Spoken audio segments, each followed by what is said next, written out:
Thaís, nós gostaríamos de agradecer você por disponibilizar o seu tempo para dar uma entrevista para nós, né, relacionado a esse tema tão bacana que é a vida sexual, né, a saúde, a educação sexual que as pessoas vivenciam no dia a dia delas.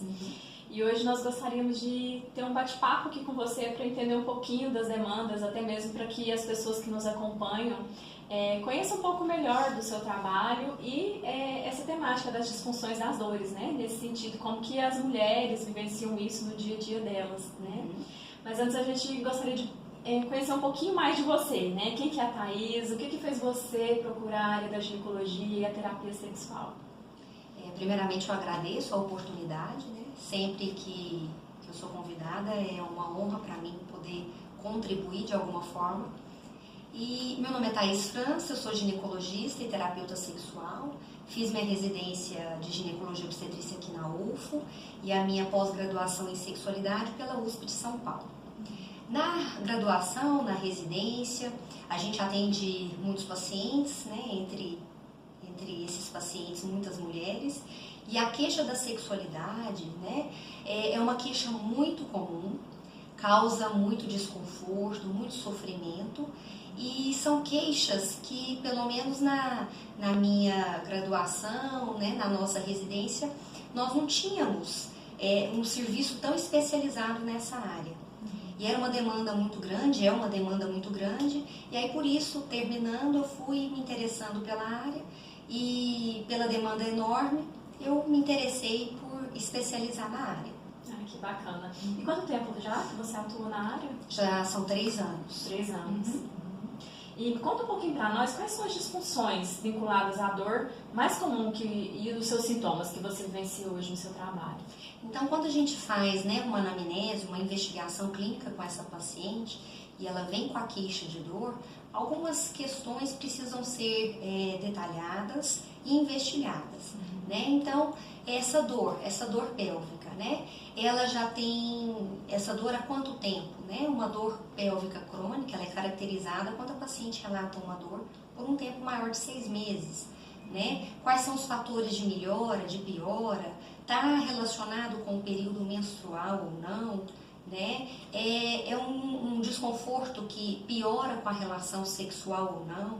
Se piora com a relação, é uma dispareunia, né?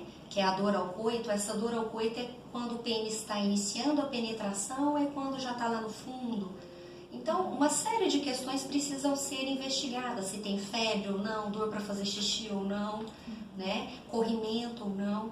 São dores que podem estar relacionadas ao aparelho, né, reprodutor feminino, ou outros órgãos, por exemplo, urológicos, gastrointestinais. Então, tudo isso precisa ser investigado. Com relação à parte ginecológica, o mais comum que a gente tem são as endometrioses, né, alterações ovarianas, infecção, doença inflamatória pélvica, que é uma infecção que precisa ser tratada de forma aguda, alterações com relação à lubrificação, né? A gente tem uma doença também que é o vaginismo, né? Que é quando a paciente tem uma contração involuntária dessa musculatura pélvica que pode impossibilitar essa penetração de forma parcial ou total. Temos também a vulvodínia, que é uma dor crônica na região da vulva e do vestíbulo, né? Tem aí um acometimento neural, então é de difícil controle. Né? Normalmente as dores pélvicas, elas são de difícil controle e necessitam de uma investigação e de um tratamento multiprofissional. É bem interessante você falar da questão do tratamento também, né? Que a gente precisa entender quais são as formas, né, de tratamento que existe hoje para essas disfunções. Né? Então, está muito relacionado com a causa dessa dor. Né?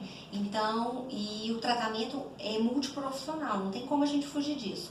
Tem algumas doenças que podem ter uma interferência com relação a uma ansiedade, uma depressão, que isso também pode influenciar, pode piorar esse desconforto, né?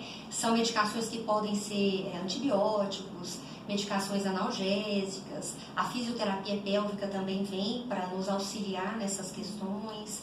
Então, uma série de tratamentos podem ser oferecidos, né? Com relação à sexualidade também, uma série de questões a gente pode trabalhar, não só medicações, mas a questão também da terapia voltada para as disfunções sexuais. E dentro da sua vivência, você percebe que as mulheres ainda postergam, né, a busca pela ajuda, pelo auxílio, né, dessas questões das disfunções por muito tempo? Como que você percebe isso? O que eu percebo na prática clínica, quando a gente tem algo muito agudo, muito pontual, que às vezes dificulta demais essa relação, às vezes elas procuram com um pouquinho mais de facilidade. Claro que não é fácil procurar atendimento para as questões sexuais, são questões muito íntimas, então isso não é fácil. Mas, por exemplo, uma paciente que tem uma queixa às vezes de um desejo hipoativo, né, uma libido mais baixa, às vezes ela posterga o máximo que ela pode. Ela consegue dando o seu jeitinho, isso não vai impedir ela de ter uma relação sexual totalmente. Claro que muitas vêm, muitas se sentem muito desconfortáveis com isso e já procuram de imediato. Mas às vezes uma grande maioria posterga o máximo que consegue. Já o vaginismo, uma vulvodínia, uma dor pélvica que impossibilita aí uma relação sexual, né? Elas às vezes procuram com um pouquinho mais de rapidez, né? Isso também a gente percebe com relação aos homens. As questões sexuais, por serem muito valorizadas, culturalmente valorizadas, principalmente centrada no pênis, então o homem, quando tem alguma disfunção, rapidamente ele procura um atendimento. Entendi. Dentro disso tudo que nós falamos, alguma mensagem, alguma coisa que você entende que é importante acrescentar para as pessoas que estão acompanhando essa entrevista? É o que eu falo muito para as pacientes que sentam aqui com a gente. A gente tem que procurar um atendimento, né, para melhora da nossa sexualidade, independente da parceria. É para a gente como mulher, são para os pacientes homens, enquanto pessoas, porque a gente precisa estar bem com a gente para poder oferecer o melhor.